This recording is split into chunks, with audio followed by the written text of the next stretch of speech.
This is Behind the Headlines, with behind-the-scenes analysis on issues affecting Pennsylvanians, sponsored by the Susquehanna Valley Center for Public Policy. Now, here's your host. Hi, welcome to a new episode of Behind the Headlines. I'm Maura Donley. Charlie Greenwald, my usual host, is on assignment, but I'm very fortunate today to have Jere Strittmatter with it. He's an associate of the Susquehanna Valley Center for Public Policy. Hi, Maura. It's so great to have you. And we have a wonderful guest here today. Sure do. We're into budget season, right? So there's all kinds of things to talk about. So we're really happy to have Dave Sanko back. Welcome, Dave. Dave is the executive director of the State Association of Township Supervisors. Yes. So we're going to be curious to hear what happens to townships in the governor's budget. Okay. So Jere, do you want to kick it off here? Oh, sure. And it's great with the perspective because it was a statewide budget was given, and you represent the state with all the local governments. Sure. And so it is really important. And what do you see in the budget address that was really important to local government? Well, I think there were a couple things where the governor was offering to offer some help to the local government from the governor center and with some planning to help with regional planning and zoning to help with the affordable housing. And we applaud him for recognizing that those decisions are best made at the local level. Right. And not at a statewide level. So we're looking forward to moving forward, working with him on that. And I think there's some things that weren't there. Transportation funding, but we can talk a little bit more about that later. Well, we're here now, so tell me about it. Okay. Well, I think there's obviously a large request for mass transit, and clearly 3/4 of all that funding goes to SEPTA in the Philadelphia region and Pittsburgh. And that's not to say there aren't mass transit entities all across Pennsylvania in smaller communities because there are, but the lion's share of that money goes to Philadelphia and Pittsburgh. We think that there's some of that money, or there ought to be at least corresponding matching money for local roads and local bridges. Those local governments are losing money every year from the gas tax as vehicles become more fuel efficient, and there's more alternate vehicles that aren't paying in, and yet the cost of asphalt and all of those supplies and resources continue to rise. And any reduction or absence of state funding means higher local property taxes, because that's the only place that the local governments have to turn for additional revenues.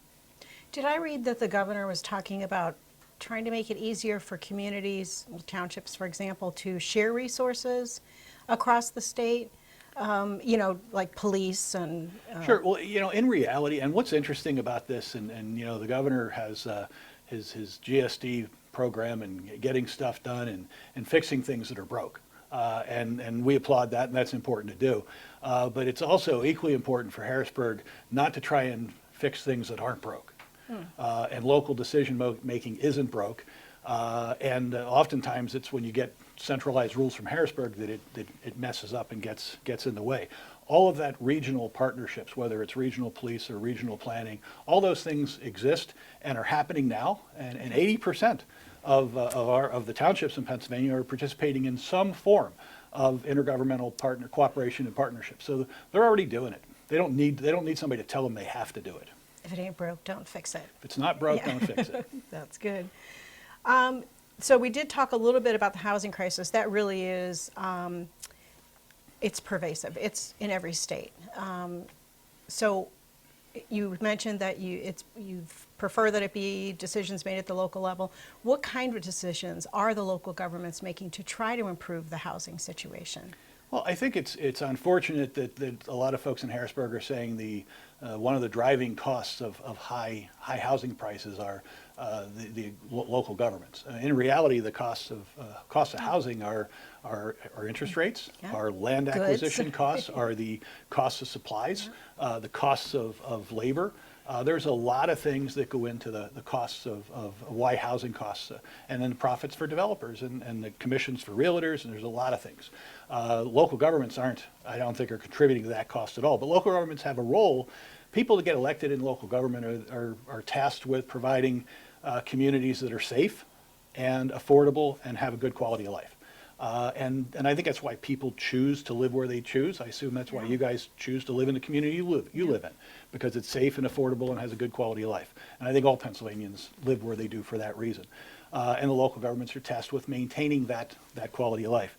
So every community is different. And all those housing options, whether it's triplexes or single-family homes or converting malls into housing or converting churches into housing, all those things are eligible options now, and they work in some communities, and they're being approved in some communities, but they don't work in every community. Not everything, and that's the beauty of having that local decision-making, is that local officials on the street, in the community, your neighbors can decide what works in your community, and not having somebody from Harrisburg dictate, no, you're going to have, we're turning your mall into housing, or we're turning that church into housing, and there may not be adequate water or sewer, Right. or public services, public safety services, fire and EMS, and to have those large clusters of population, forgetting traffic impact and impact on the schools. Yeah.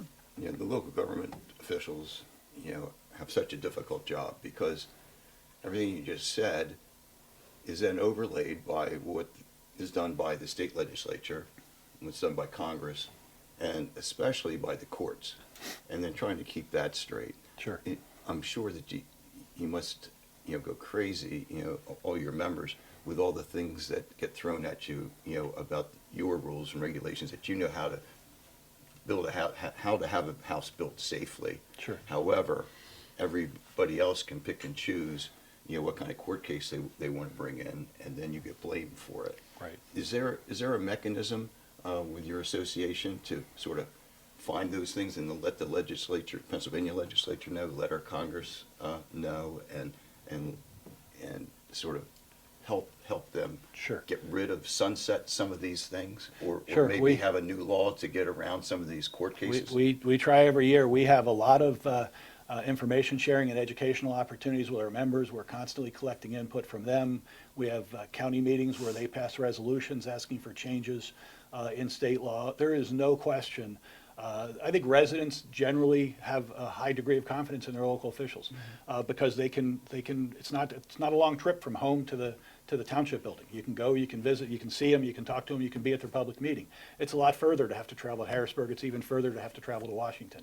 So the further those bigger governments get away from residents, the less responsive they are to those residents. There's no question that unfunded mandates from Harrisburg and Washington are cost prohibitive in many instances. There are 7,000 unfunded mandates just from Harrisburg, 3,500 from the legislature, another 3,500 from the courts. Wow. Those things all cost local taxpayers money, and sometimes, our members don't spend a lot of time trying to figure out how to get more money. They spend time figuring out how to lower costs of things, to deal with, to be able to manage the money they have. Local governments spend on what their needs are, not what their wants are. And because they know the residents, their taxpayers are neighbors, are family members, and they know what they can afford and what they can't afford. And it's nice to have that perspective and those restraints on a local government. It's great that you can follow up with the sunset suggestions, to the legislature and to Congress on that. And sometimes they're open, and sometimes we talk about them for years and years and years, and they're not as open. So we're still fighting hard on some of those. Another follow-up, on your transportation and how important it is that, when people's students go off to school, you want to make sure that they get back safely. Mm-hmm. And that's a local government responsibility for the most part, with identifying, where these danger spots are and taking care of it. How is it going to affect local governments with the governor not keeping true to the promise of taking the funding for the state police out of the transportation funding to stop that practice, that he's delaying that? Right. Is that going to have an impact on you, or is that just the larger highway builders that's going to happen? I think in reality, and I was a little distressed to hear yesterday that, local governments they got that extra money from what we put in the motor license fund by not funding state police. Clearly, the Commonwealth is funding state police, and they should, because it's a core function of state Yes. government. That money that was saved that went to motor license fund, not a penny of that went to any local governments. Every single one of those Now, dollars went to the phase-out is state being government. delayed. the phase out is Sure. being delayed, instead of doing it 2 years, who Yeah. knows? It's And not going it's- to be done this year if the governor's proposal, Yeah. goes And- through, right? And it's nice that the state roads and state bridges are getting money to be fixed. But when you look at the Pennsylvania Transportation Network, the state maintains about 40,000 miles of roads. Local governments maintain 77,000 miles of roads. my goodness. So the lion's share of the transportation infrastructure in Pennsylvania is at the local level, not the state level, but the lion's share of the money goes to the state and not the locals. Well, we heard that there might be a new initiative to make workers safe by doing a statewide OSHA program. Is Sure. that good or bad? Well, I think everybody is committed to worker safety, and our townships have done Yes, a lot worker with... safety is definitely a Sure. good thing, yes. Our townships have done a lot with risk management Yeah. and making sure that workers are safe. I'm not sure that creating a new state bureaucracy that will cost some money, whose job is to, it's one thing when OSHA finds businesses, and because you're finding the private sector and you're cutting into their profits. But when you create an agency, a state agency, to find local governments and to find firehouses and other nonprofits, you're really finding taxpayers, and that's unfortunate.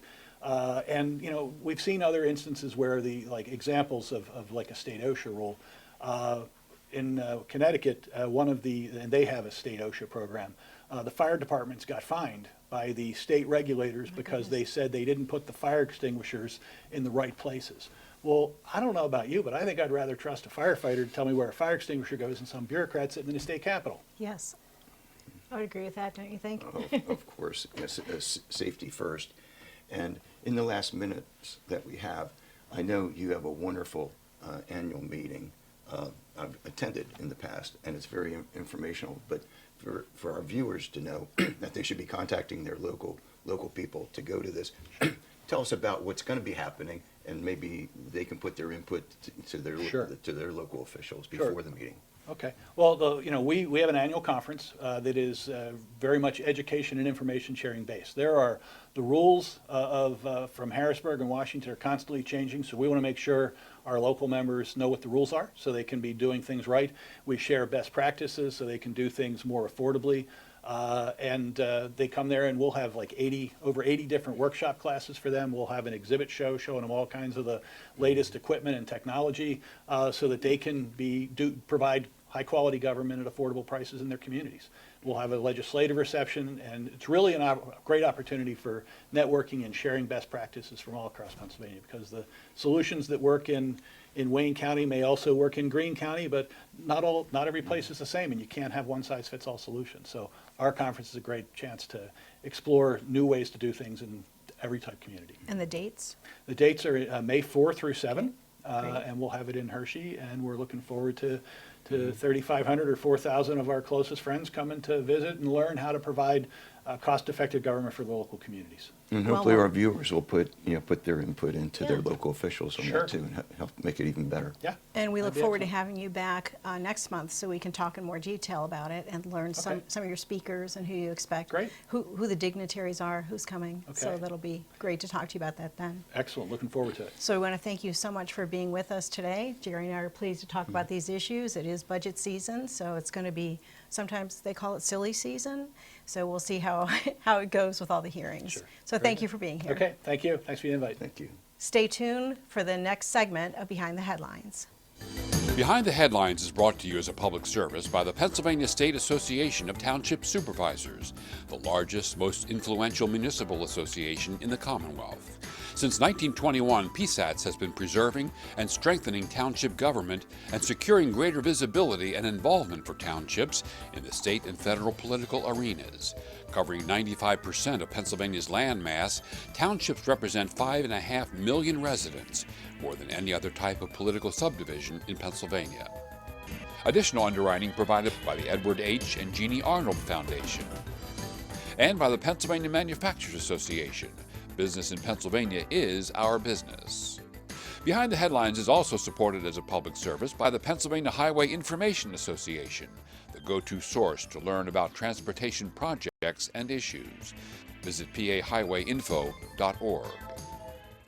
Hi, welcome back to the second segment of Behind the Headlines. On this segment, Jerry and I are very honored to have with us Representative Jim Struzzi, who is the chair of the House Appropriations Committee. Welcome. Yes, thank you. Thank you for having me. Thanks so much for being here. We are right into the midst of budget season. There's going to be a lot of hearings, a lot of things to talk to, but I want to get your initial first reaction to the governor's budget. Well, I think it's important to note that this is the beginning of the budget process. As you said, we will have several weeks of budget hearings to dissect the governor's spending proposal. And I always say that it's a spending proposal, not quite a budget yet. And in this particular case, it's clearly not a budget. The governor's proposing $51.5 billion in spending. Is that additional spending? Well, that's the overall budget. Oh, overall, the additional yeah. spend is going to be, according to the governor's proposal, $3.5 billion. The challenge, or the problem is, we don't have that much money in revenues. We're only expected to get about $1.3 billion in revenues in the upcoming fiscal year. So that's a pretty big gap, right? Yeah. So the governor is essentially proposing to spend more than we expect to bring in. I don't know about how your household works, but that's not a budget, right? You're not going to be able to afford groceries if you can't pay your utility bills. Right. And we'll get to utility bills in a second, because that's another challenge that I think it needs to be discussed as part of this budget. But obviously our initial concerns from a fiscal management point are that we don't have that money. So where's it going to come from? So the other side of the governor's proposal is to create a couple of new taxes, which, again, I don't think anybody wants to create new taxes to fill a spending gap that we don't need to have. So he's proposing to, and I think we do need to regulate skill games at some point, but he's proposing to tax skill games, legalize recreational marijuana, and then tax that to generate revenue. And then his other proposal is to increase the minimum wage and some other things that he thinks will generate revenue. But the scary part for us, and I think it should be scary for all Pennsylvania taxpayers, is that he wants to drain the remaining surplus that we have, roughly about $3 billion, and then tap into the rainy day fund, which is our emergency fund. It's the rainy day fund in case something goes wrong in government. We need to be able to function.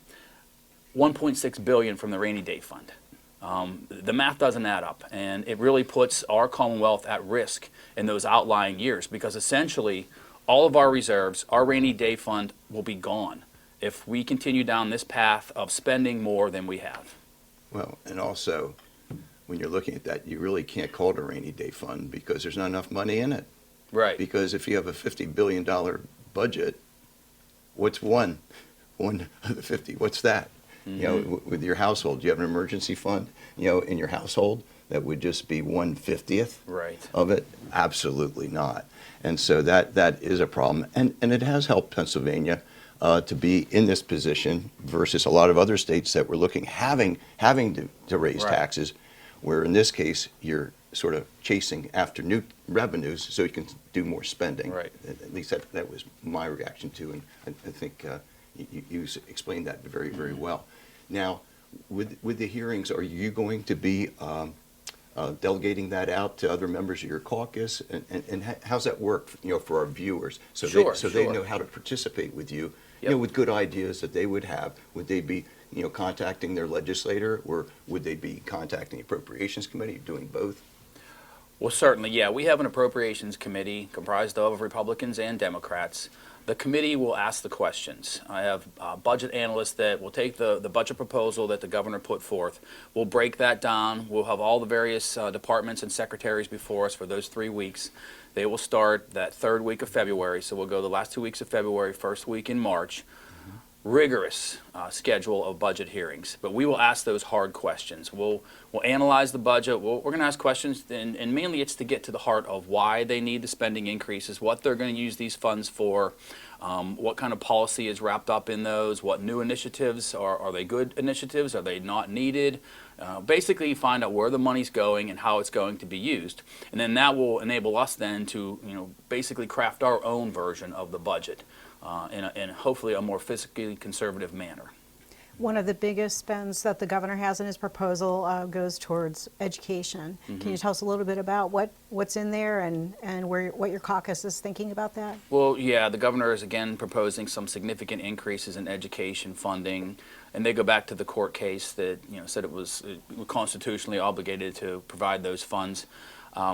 We understand the importance of funding education, and I should back up a little bit because I've been on the Appropriations Committee for 6 years, and now this year as chairman, and we understand there are things in state government that we have to provide for. We need to make sure we're providing those essential services that our communities need, that our families need, that schools need. But we also think there is another way to give education opportunities to our young people. So we are obviously going to dissect this as much as we can and understand where these funds are going to go, what they're going to be used for. But we also think that school choice needs to be part of that equation as well. We need to have other options. One of my big concerns is you're talking about millions and millions of dollars, right? There really isn't any accountability. And the governor's approach is, if you listen to his spending proposal, it's to throw money here, throw money there, and think that these problems are going to solve themselves. And I think we need to look at how are these funds truly being used? Are they being used in the most efficient manner that they can? Because we're talking about my money, your money, taxpayer dollars. And we can't just throw it around like it's small change. This is real money that we need to fund our state. And this is the largest spending proposal in Pennsylvania history. And they don't ever give money back, right? So I think we need to look at how we're educating our children. Are we doing it in the best manner possible? Why do we just keep throwing money at schools and not understanding how these funds are being used at a time when our demographics really are changing? So I think we will look closely at the education ask, but I think we need to look at how these funds are being used, and do we really need to just throw money at it, or is there a better way to do it? Well, I know there's so many different areas you're responsible for, state government, and it is good that the states are doing certain things and not the federal government. Right. And having education coming back to the states, I think it is a good thing. Where it really rubber meets the road is at the local level. Absolutely. With the school directors, and then the state, and then lastly the federal. So that's going to be a big change to have. But with looking at it with all the rules and regulations and just trying to have the money that you think is going to come in, that really takes a lot of work too, doesn't it? Looking at all these different regulations and things that have been passed over years that have never been sunsetted, right. Just a new set of regulations put over top of that. Was there any discussion in the governor's budget about that, about looking at with the permitting and regulations and whatever, and for people just getting along with their life, being reviewed again and again and again? Well, I think the governor did mention permitting reform, expediting the issuance of permits. I think they've made some strides along those ends, and I think that's a positive. But I do think we need to do more to roll back regulations, take some of the red tape out of the equation. We strangle businesses, particularly small businesses, with over-regulation, administrative cost, fees. It's very hard to say that Pennsylvania is open for business when we're really not. They make it very difficult at the government level. And what really bothered me about the governor's address is, the government wants to be involved in everything. And I think the more we can get government out of the way, the private sector will do its part to spur our economy. That's why energy has to be a big part of our equation.